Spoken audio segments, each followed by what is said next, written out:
Let's make career.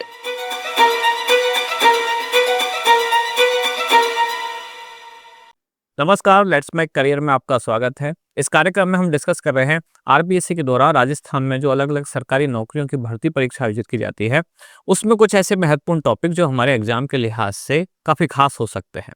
अब इस क्रम में हम पढ़ते पढ़ते आए हैं, जिसमें अब हमारा टॉपिक जो चल रहा है यह है राजस्थान के प्रमुख किसान आंदोलन।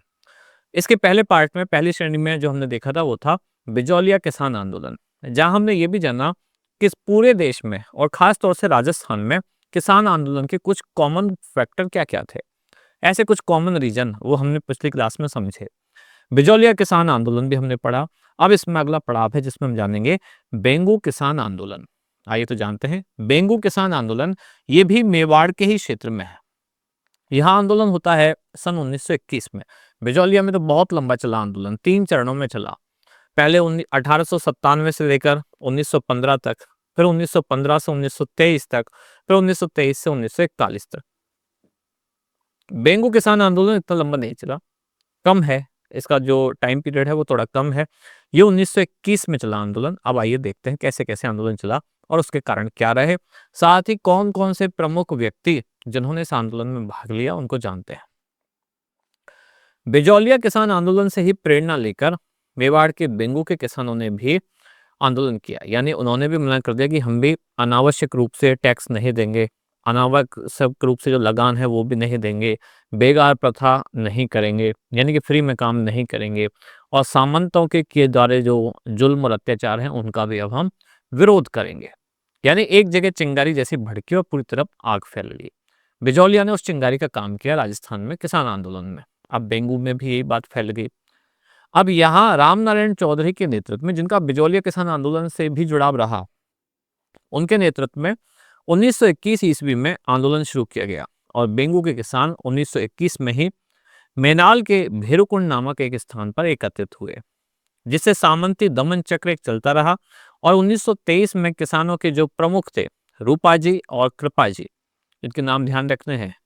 वैसे भी अभी थोड़ी देर पहले यानी कि पिछली क्लास में हमने देखा ही था कि बिजौलिया किसान आंदोलन में वहाँ जो धाकड़ जाति के किसान थे उनका प्रमुख योगदान था। ये रूपाजी कृपाजी ये भी धाकड़ है, तो ये इनके नाम पूछे जाते हैं कि इनका जुड़ाव कौन से आंदोलन से रहा, तो बेंगू किसान आंदोलन। तो रूपाजी और कृपाजी धाकड़ ये सेना की गोलीबारी में शहीद हो गए। अब किसी आंदोलन में अगर किसी व्यक्ति की मृत्यु हो जाए, शहीद हो जाए, तो जाहिर सी बात है आंदोलन और ज्यादा रफ्तार पकड़ लेता है और आग पकड़ लेता है। यहाँ भी ऐसे ही हुआ, तो आंदोलन ने और ज्यादा रफ्तार पकड़ ली। किसान लगातार अपनी मांगों के लिए जूझते रहे। बेंगू के जो ठिकानेदार थे उन्होंने किसानों से समझौता करने का भी प्रयास किया, कोशिश की कि सब नॉर्मल हो जाए, पर नॉर्मल हुआ नहीं और उस समझौते को अमान्य कर दिया गया और बेंगू आंदोलन को यहाँ ताकत के दम पर कुचल दिया गया। पर सरकार से आंदोलन दबाया नहीं गया, आम जनता को बहुत लंबे समय तक दबा नहीं सकते। और बेंगू के ठाकुर, जिनका नाम था अनूप सिंह, साथ ही राजस्थान सेवा संघ, इनके मध्य में एक समझौता हुआ और इसी को एक नाम दिया गया बोल्शेविक समझौता। इसकी तुलना बोल्शेविक क्रांति और वहां के समझौते से की गई। तो एक तो इम्पोर्टेंट सवाल ये बनता है कि राजस्थान का वह किसान आंदोलन जिसकी तुलना बोल्शेविक क्रांति और बोल्शेविक समझौते से की जाती है, तो वो आंदोलन कौन सा है? बेंगू किसान आंदोलन। किस किस में समझौता हुआ? तो बेंगू के ठाकुर अनूप सिंह और राजस्थान सेवा समूह के मध्य में समझौता हुआ। आंदोलन कब शुरू हुआ था? 1921 में। 1923 में 2 किसानों की मृत्यु हुई, जिनका नाम था रूपाजी और कृपाजी धाकड़। तो ये इस आंदोलन में कुछ खास खास बात। 21 में शुरू हुआ, 23 में 2 व्यक्तियों की मृत्यु हुई और समझौता हुआ। फिर बाद में समझौते को संज्ञा दी गई क्या? बोल्शेविक समझौते की। समझौताकार के पक्ष कौन कौन से हैं? तो एक तरफ है बेंगू के ठाकुर अनूप सिंह और दूसरी तरफ एक संगठन जिसका नाम है राजस्थान सेवा संघ। अब अगला आंदोलन है भरतपुर किसान आंदोलन। अब भरतपुर में किसानों की हैसियत थोड़ी अच्छी थी। अच्छी क्यों थी? क्योंकि जो भरतपुर के महाराजा थे, दरअसल उनका भी आप बैकग्राउंड देखेंगे तो वो किसान ही थे। भरतपुर में जो जाट राजवंश इसकी जो स्थापना हुई, उनके पूर्वज आप चलते जाएंगे तो वो किसान ही थे। तो इसलिए वो किसानों से ज्यादा हमदर्दी रखते थे, किसानों की स्थिति वहां अच्छी थी। अब इस कारण यहाँ किसानों की दशा बाकी राजस्थान में किसानों से थोड़ी अच्छी थी। यहाँ की 95% भूमि सीधे यहाँ की राज्य सरकार के यानी कि भरतपुर रियासत के अधीन थी। यहाँ 5 कुछ बड़ी बड़ी जातियों के लोग थे, यानी कि बड़ी जाति से मतलब ज्यादा संख्या वाले लोग। ब्राह्मण, जाट, गुर्जर, अहीर और मेव। मेव यहाँ के मुसलमान, जो कि एक जाति कही जाती है, जनजाति भी कहते हैं। इन 5 जातियों के लोग यहाँ ज्यादा थे और इन सब की हैसियत भी यहाँ बराबर थी, लगभग बराबर थी। ऐसा नहीं है कि सिर्फ जाटों की यहाँ बहुत ज्यादा तूती बोलते या गुर्जरों की या ब्राह्मणों की, यानी कि सबकी आबादी बराबर बराबर थी। पर चूंकि शासन जाटों का था तो इसलिए जाटों की हैसियत थोड़ी सी ज्यादा थी, पर बाकी लगभग लगभग बराबर हैसियत रखते थे। भरतपुर राज्य में 1931 में एक नया भूमि बंदोबस्त कानून लाया गया, जिससे भू राजस्व में वृद्धि कर दी गई। और भू राजस्व अधिकारी लंबरदार जिसको कहते थे, इन्होंने यहाँ इस भू राजस्व का विरोध किया, जो बढ़ा दिया गया उसका विरोध हुआ। अब इसी विरोध के दौर में 23 नवंबर 1931 को एक व्यक्ति जिनका नाम है भोजी लंबरदार, उनके नेतृत्व में 500 किसान भरतपुर में एकत्रित हुए और इन्होंने राज्य के विरुद्ध, यानी कि भरतपुर के शासन के विरुद्ध भड़काऊ भाषण दिए, जो राजा को पसंद नहीं आया। और राजा ने नवंबर 1931 में ही भोजी लंबरदार इनको गिरफ्तार कर लिया। और जैसे ही नेता गिरफ्तार हुआ तो आंदोलन यहाँ लगभग समाप्त हो गया, जबकि आंदोलन तो भड़कना चाहिए था अगर नेता को गिरफ्तार कर लिया। इससे ये साबित होता है कि जनता में यहाँ उतनी ज्यादा नाराजगी नहीं थी। हो सकता है कुछ लोग नाराज हो और उनके लीडर को जैसे पकड़ लिया तो बाकी लोग शांत हो गए। क्यों? क्योंकि यहाँ किसानों का ही एक तरह से शासन था। जो राजा था वो किसानों से ही आता है, किसान परिवारों से। अब इस वजह से यहाँ किसानों की हालत बाकी जगह की तुलना में थोड़ी ठीक ठाक थी। अगला आंदोलन भरतपुर के आसपास के क्षेत्र का ही, अलवर और भरतपुर का, यह है मेव किसान आंदोलन। मेव जो कि मुसलमान है यहाँ के, वो अलवर भरतपुर के क्षेत्र में ही, इस कारण इसको मेवात क्षेत्र भी बोलते हैं। यहाँ मोहम्मद हादी ने 1932 में एक संगठन की स्थापना की, संस्था की, जिसका नाम है अंजुमन खादिम उल इस्लाम। ये मेव किसान आंदोलन को संगठित करने का एक प्रयास था। अलवर के मेव किसान आंदोलन का नेतृत्व किया किसने? तो गुड़गांव के थे चौधरी यासीन खान।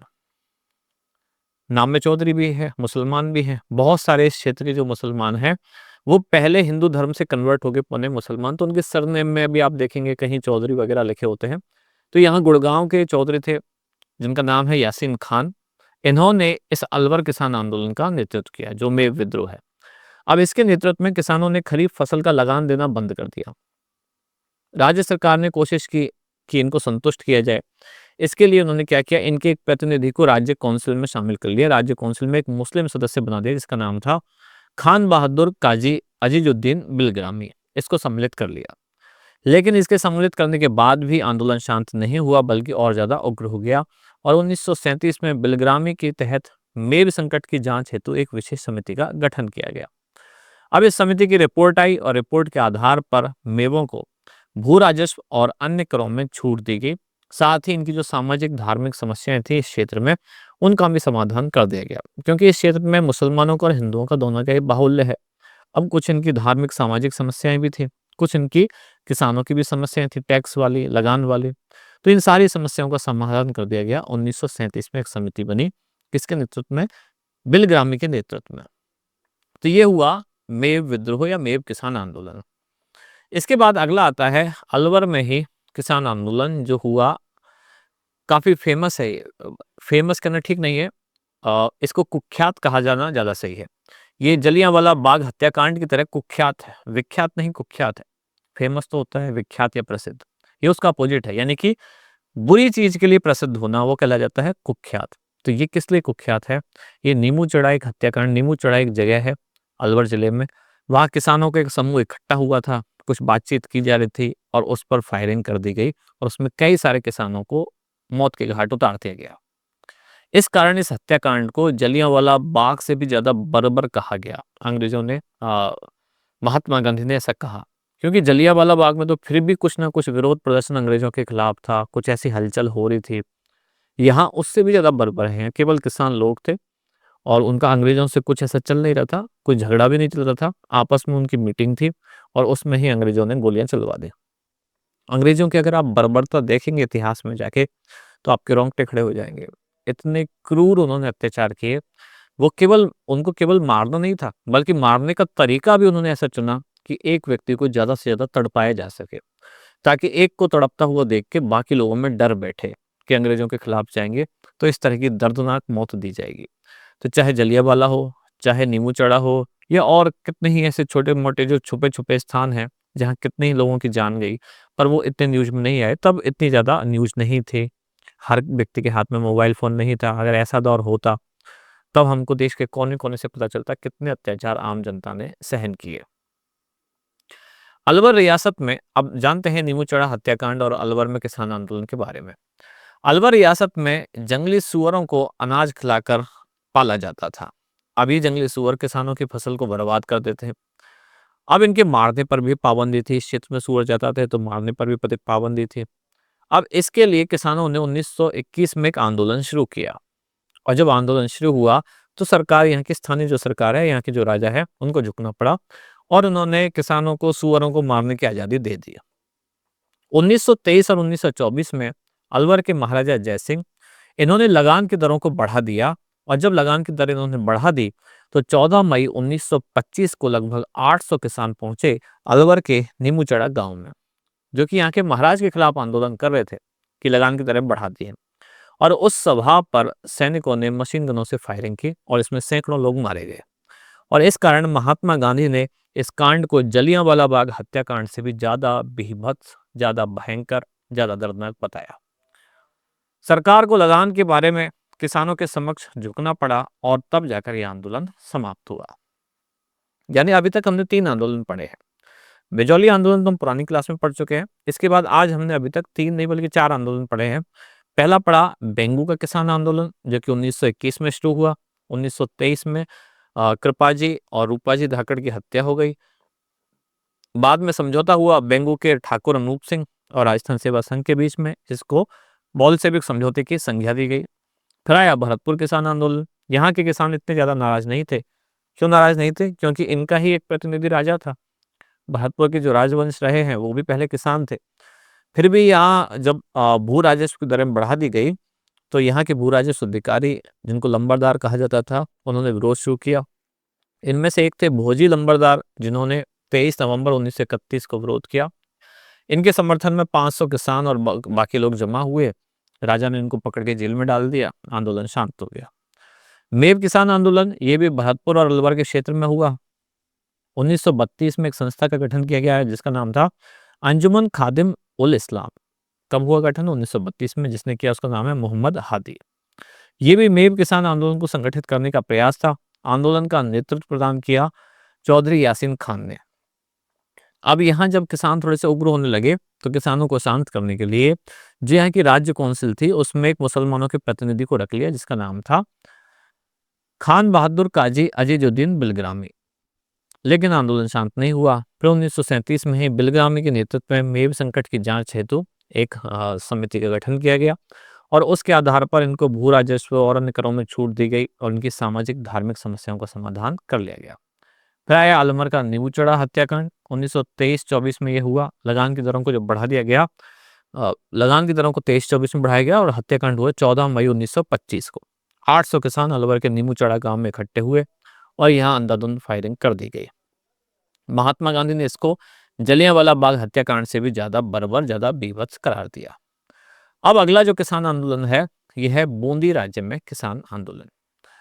जब बिजौलिया में आंदोलन हुआ, बेंगू में आंदोलन हुआ, जब मेवाड़ में आंदोलन हो रहा था तो मेवाड़ से ही सटा हुआ क्षेत्र है हाड़ौती और हाड़ौती के आसपास का क्षेत्र जो बूंदी राज्य के किसान थे वो भी मेवाड़ से प्रेरणा लेकर उग्र हो गए।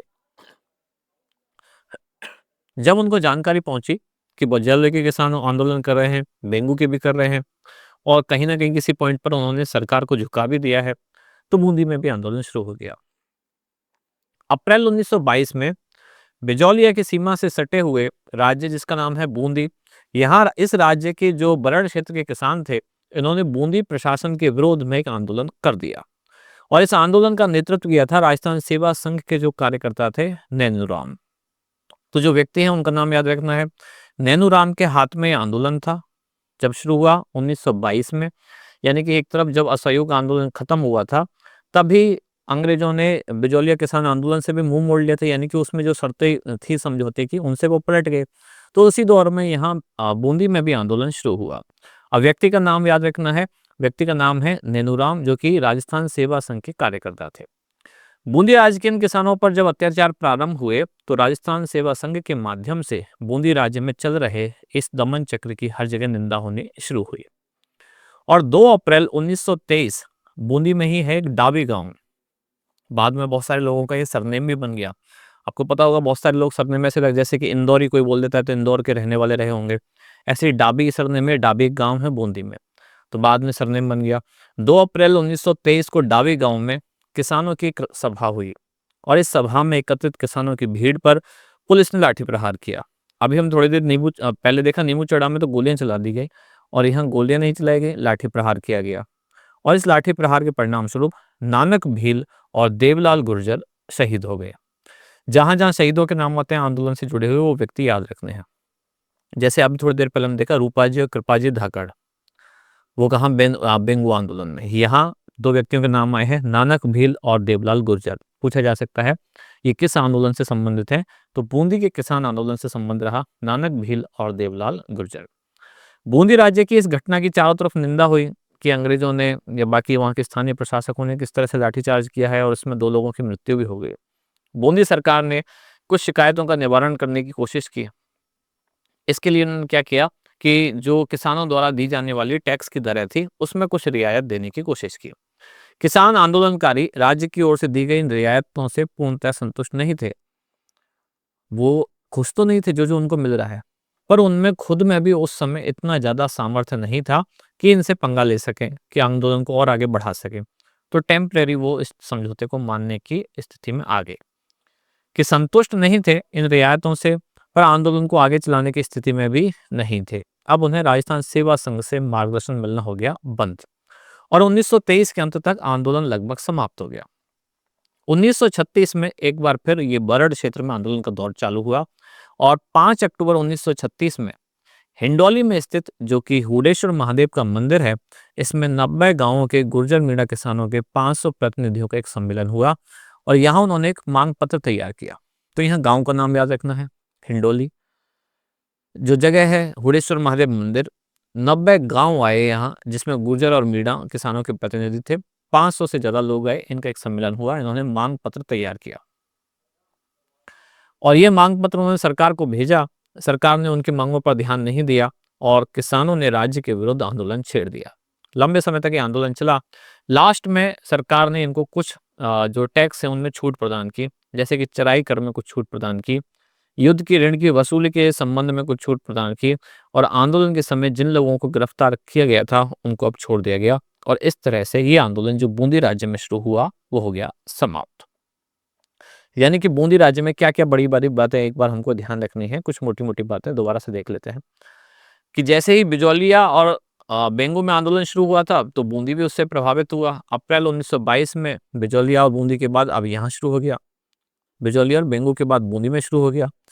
नेतृत्व किसने किया, तो नेनूराम, जो कि राजस्थान सेवा संघ से जुड़े हुए थे। 2 अप्रैल 1923 जब डाबी गांव में किसानों की सभा हुई, यहाँ लाठीचार्ज कर दिया गया। लाठीचार्ज में 2 लोगों की मृत्यु हुई, एक है नानक भील और देवलाल गुर्जर। फिर 1936 में बरड़ क्षेत्र में आंदोलन हुआ, और 5 अक्टूबर 1936 को हिंडौली में हुडेश्वर महादेव के मंदिर में 500 लोगों का एक समूह, जो कि 90 गांवों से आते थे, अलग अलग प्रतिनिधि गुर्जर मीणा किसानों के, उन्होंने एक मांग पत्र तैयार किया, सरकार के सामने रखा। सरकारों ने मांगों पर ज्यादा ध्यान नहीं दिया, फिर से आंदोलन वापस छेड़ दिया गया। बाद में सरकार ने कुछ छूट प्रदान की और ऋण की वसूली ये सब करना बंद कर दिया, जिससे आंदोलन समाप्त हो गया। अब अगला स्थान जहां किसान आंदोलन शुरू हुआ ये है जयपुर। तो राजस्थान के अन्य राज्यों की तरह जयपुर राज्य के जो किसान थे उनकी भी स्थिति खराब थी। अभी थोड़ी देर पहले हमने जब बात की कि भरतपुर राज्य के जो किसान थे उनकी स्थिति तुलनात्मक रूप से अच्छी थी, लेकिन जयपुर के जो किसान हैं यहाँ की स्थिति खराब थी। शासकों के आतंक अपने ही शासक के, स्थानीय शासकों के आतंक, अत्याचार और शोषण से किसान पीड़ित थे। जयपुर रियासत में किसान आंदोलन का मूल केंद्र था राज्य के पश्चिम भाग में स्थित शेखावाटी, तोरावटी, सांभर, सीकर और खेतड़ी के ठिकाने। यहाँ आंदोलन मुख्य रूप से चल रहा था, और इसमें भी आंदोलन का ये जयपुर, आज का जयपुर की बात नहीं हो रही है, ये उस जयपुर की बात हो रही है जो जयपुर रियासत था। उस जयपुर रियासत में ये क्षेत्र भी आते थे, तो आप ऐसे कंफ्यूज ना हो कि सीकर आपने यहाँ लिखा है, ये जयपुर रियासत के आसपास के जो क्षेत्र थे उन सब की बात हो रही है। तो यहाँ आंदोलन का श्री गणेश यानी कि आंदोलन की शुरुआत हुई सीकर ठिकाने से। 1922 में सीकर के राजा थे राव राजा कल्याण सिंह। इन्होंने भूमि कर में 25 से लेकर 50% की वृद्धि की बात कही कि जो टैक्स देना पड़ता है आपको, लैंड के ऊपर जो टैक्स देना पड़ता है उस पे 25 से 50% वृद्धि की बात कही यहाँ के जो नए राव राजा बने कल्याण सिंह। और किसानों को यह आश्वासन दिया कि अगले वर्ष उनसे ली जा रही जो लाग है यानी कि जो टैक्स है उसमें छूट दे दी जाएगी।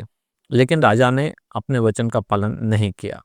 किसान नाराज हो गए और उन्होंने आंदोलन प्रारंभ किया। फिर रामनारायण चौधरी और हरि ब्रह्मचारी ये दोनों सीकर आए और इनके सीकर ये दोनों ही किसान नेता थे। अभी हमने देखा कि बिजौलिया में, बेंगू में भी रामनारायण चौधरी का रोल रहा था। अब ये जब यहाँ आए जयपुर के क्षेत्र में सीकर के पास आए हरि ब्रह्मचारी और रामनारायण चौधरी, तो यहाँ के जो किसान आंदोलन कर रहे थे उनको एक मोटिवेशन मिला, प्रोत्साहन मिला और सीकर आंदोलन की गूंज केंद्रीय असेंबली और ब्रिटेन के कॉमन हाउस ऑफ कॉमन्स तक उठी। तो ये इंपॉर्टेंट क्वेश्चन हमारे एग्जाम के लिए बन जाता है कि राजस्थान के किसानों का आंदोलन ऐसा कौन सा आंदोलन था जिसके बारे में चर्चा हुई ब्रिटेन के हाउस ऑफ कॉमन्स में। तो कौन सा आंदोलन? सीकर आंदोलन। ब्रिटिश सरकार ने राव राजा को सलाह दी, ये जो राव राजा यहाँ बने हैं नए, इनको सलाह दी कि अपने ठिकाने से नियमित रूप से भूमि बंदोबस्त की व्यवस्था करें कि ऐसे अचानक टैक्स ना बढ़ाएं। राव राजा ने ठिकाने में भूमि बंदोबस्त करवाने में पूर्व भूमि का संरक्षण करवाया, सर्वेक्षण करवाया, एक सर्वे करवाया किसके पास कितनी जमीन है, कहाँ पैदावार कितनी है, कितना टैक्स लेना चाहिए, और जिसमें छोटी जरीब का उपयोग किया गया था, नापने की इकाई है। और सीकर के राव राजा ने इजाफा के नाम पर बीघा भूमि पर 2 आना भूमि कर में वृद्धि कर दी। यानी कुल मिला के बात हुई, जनता को छलने की कोशिश की, नाप तोल में धोखाधड़ी की गई, नापने के जो पैमाने हैं उनमें धोखाधड़ी की गई और जनता के ऊपर टैक्स बढ़ा दिया गया। जरीब की लंबाई के मामले को लेकर और भूमि कर में जो वृद्धि की गई है उसको लेकर किसानों में पुनः एक असंतोष बढ़ने लगा और अक्टूबर 1925 आते आते जाट सभा का शेखावाटी के बगड़ में एक अधिवेशन आयोजित किया गया। इस अधिवेशन में ये राज्य और राज्य के जो जागीरदार हैं और इनके द्वारा जाटों पर जो किए जा रहे थे सामाजिक आर्थिक शोषण, उन सब के विरुद्ध अभियान चलाने की रूपरेखा तैयार हुई। अब यहाँ दोनों आंदोलन साथ चल रहे हैं, एक सामाजिक और धार्मिक आंदोलन भी चल रहा है और एक किसान आंदोलन भी चल रहा है। क्योंकि जिनके ऊपर हो रहा है अत्याचार वो व्यक्ति तो ये कि वो किसान भी है और उसका कोई धर्म भी है, कोई जाति भी है। मान लेते हैं जाटों की बात हो रही है तो जाट किसान भी है और उस पर कुछ धार्मिक सामाजिक अत्याचार भी हो रहे हैं। तो इन सब से परेशान होकर इन लोगों ने अपना एक सम्मेलन किया अक्टूबर 1925 में। कहाँ हुआ? शेखावाटी के बगड़ में। अब इसमें फैसला किया गया कि कोई एक अभियान या कोई एक आंदोलन चलाया जाए जिससे हमारा सामाजिक आर्थिक शोषण जो किया जा रहा है इससे निजात मिल सके। इन जाट नेताओं ने शेखावाटी के गांव में पहुंचकर किसानों से संपर्क स्थापित किया, गांव-गांव पहुंचे और उनको बताया कि अपने अपने ठिकानेदारों को, अपने अपने जागीरदारों को लगान देना बंद कर दें, किसी को कोई टैक्स ना दें। भरतपुर के भी जाट नेता यहाँ आए क्योंकि जाटों की बात हो रही है और भरतपुर में जाट राजवंश का शासन था। तो भरतपुर के जाट नेता देशराज ने सीकर और शेखावाटी के जो जाट किसान हैं उनको अपने अधिकारों के लिए संघर्ष करने के लिए प्रेरित किया, यानी उनको जागरूक किया। 1932 जब वर्ष आया तो बसंत पंचमी के पर्व पर झुंझुनू में फिर से एक जाट सभा हुई, जाट महासभा। इससे पहले शेखावाटी बागड़ में हुई 1925 में, फिर 1932 में बसंत पंचमी को झुंझुनू में हुई और इस समारोह में 60,000 जाट किसानों ने भाग लिया। 1932 में काफी बड़ी संख्या है और राजस्थान में झुंझुनू जैसे क्षेत्र में जहाँ जनसंख्या विरल है वहां 60,000 किसानों को इकट्ठा करना 1932 में सच में काफी बड़ी बात है। आज अगर आप देखेंगे तो इसकी लगभग तुलना करें तो ये लगभग 6 गुना आबादी आप मान के चलें उस समय जो थी उतनी आज होगी। इससे किसान आंदोलन को प्रोत्साहन मिला। जाटों को संगठित करने के उद्देश्य से ही देशराज ने सितंबर 1933 में पलथा में एक स्थान है, यहाँ पर एक सभा का आयोजन किया और जिसमें सीकर में एक महायज्ञ करने का निर्णय लिया गया कि आंदोलन शुरू करेंगे, एक महायज्ञ करेंगे। राव राजा ने महायज्ञ के अध्यक्ष की सवारी के लिए हाथी देने से इनकार कर दिया। अब यज्ञ में चाहिए था हाथी उनको अनुष्ठान के लिए, तो उन्होंने मना कर दिया। अब इससे किसान और शासकों के बीच में तनाव उत्पन्न हो गया। महायज्ञ के समय ही जनवरी 1934 में किसानों के द्वारा अलग अलग जो भाषण दिए गए उसमें वहां का जो ठिकानेदार है और उस ठिकाने की जो नीतियां हैं उनकी आलोचना की गई। अब इससे जो परेशान होकर खिन्न होकर राव राजा ने जाट सभा के जो सचिव हैं चंद्रभान उनको कर लिया गिरफ्तार और उसे 6 सप्ताह की जेल दे दी गई। साथ ही 51 रुपये जुर्माने का दंड भी उनको दिया गया। अब ये जब हुआ, उनके नेता को गिरफ्तार कर लिया, महासभा के सचिव को गिरफ्तार कर लिया, तो सीधी सी बात है, आम जनता तो नाराज होनी ही थी। तो जाट भी यहाँ के नाराज हुए, उन्होंने विरोध किया। सिहोट के ठाकुर थे मानसिंह, उनके द्वारा सोतिया का बास नामक एक स्थान है, यहाँ पर किसान महिलाओं से जो दुर्व्यवहार किया गया, इसके विरोध में 25 अप्रैल 1934 को जाट महिलाओं ने भी एक सम्मेलन का आयोजन किया। अभी तो पुरुषों की बात चल रही थी, अभी तो केवल जाट थे, अब जाटनियां भी आ गई हैं। जाट महिलाओं ने भी आंदोलन में भाग लेना शुरू कर दिया है। कब से? 25 अप्रैल 1934 को। इसमें 10,000 स्त्रियों ने भाग लिया और सम्मेलन की अध्यक्षता की थी किशोरी देवी ने। फिर अप्रैल 1935 में जब सीकर ठिकाने का राजस्व अधिकारी पुलिस की सहायता से कूदन ग्राम में पहुंचा और लगान वसूल करने लगा, तो ये हिंसा बढ़ गई, यानी कि एक तरह से भड़क गई। जो जाटों में पुराना रोष था उन पर किए गए अत्याचारों का, वो अचानक से फूट पड़े और यहाँ से हिंसा शुरू हुई। पुलिस ने गोली चला दी। अब गोली चला दी जिसमें 4 लोग मारे गए, चारों जाट थे और 14 किसान घायल हो गए। शहीद होने वाले जो किसान थे उनके नाम थे चेतराम, टीकूराम और उसके अलावा ये तो 2 शहीद हुए हैं। इसके अलावा 175 और जाट किसान हैं जो गिरफ्तार कर लिए गए। अब इस हत्याकांड की भी गूंज पहुंची ब्रिटेन की संसद में और मजबूर होकर जो जयपुर के महाराजा थे उनको इस ओर ध्यान देना पड़ा। वहां से आदेश आया ब्रिटेन से। अब यहाँ के भी राजा, कहने को तो राजा थे, एक तरह से वो अंग्रेजों के ही अधीन थे, तो उनको भी अब इस तरफ ध्यान देना पड़ा, मतलब उनकी मजबूरी होगी। आतंककारी साधनों को अपनाने के बावजूद जाट आंदोलन को कुचला नहीं जा सका। यानी बाकी जगह सब अहिंसक आंदोलन चल रहे थे, लेकिन यहाँ जाटों का आंदोलन अहिंसक नहीं था। इन्होंने हिंसक आंदोलन भी किया। इन्होंने वहाँ के जो ठिकानेदार, वहाँ के जो अधिकारी, सैनिक, उन सब के साथ इन्होंने लड़ाइयाँ भी की। अंततः क्या हुआ, सीकर ठिकाने को नियमित भूमि सर्वेक्षण और बंदोबस्त का कार्य आरंभ करना पड़ा, उनको ध्यान देना पड़ा। किसानों की कुछ मांगों को स्वीकार भी करना पड़ा और आंदोलन के लिए किसानों को संगठन होने के लिए प्रेरणा मिली। प्रेरणा देने वाली महिला थी धापी दादी। ये आंदोलन का नेतृत्व करने वाले जो प्रमुख नेता थे, नेताओं के नाम बहुत कुछ आते हैं एग्जाम में। इनके नाम है सरदार हरलाल सिंह, नेतराम सिंह, पृथ्वी सिंह गोठड़ा, पन्ने सिंह बाटना नाऊ, हरु सिंह पलथाना, एक गांव के नाम पर भी सरनेम है, गौरव सिंह कटराथल, ईश्वर सिंह भेरूपुरा और लेखराम कसवाली। ये कुछ प्रमुख नेता थे जिन्होंने इस जाट आंदोलन को नेतृत्व प्रदान किया। इस बीच ये शेखावाटी के कुछ अन्य जो ठिकाने थे सीकर के अलावा, वहां भी जाट आंदोलन फैल गया। 1933 में ही मार्च के महीने में खेतड़ी में, डूंडलोद में, नवलगढ़, मंडावा, बिसाऊ, सूरजगढ़, हमीरवास, इस्माइलपुर, जखारा, मलसीसर, अलसीसर और पाटन, इन ठिकानों में भी जाटों ने भूमि कर देने से कर दिया मना।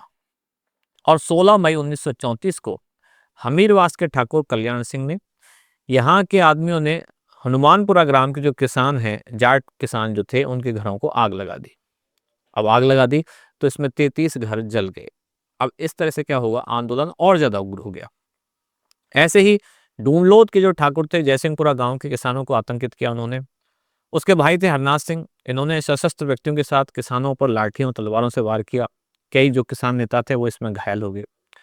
जागीरदारों की इन हरकतों से क्या हुआ, किसान और ज्यादा नाराज हो गए और अब उन्होंने सोचा अब ईंट का जवाब पत्थर से दिया जाए। अब अहिंसक आंदोलन की बात खत्म हो गई है, अब हमें भी सशस्त्र विद्रोह करना पड़ेगा।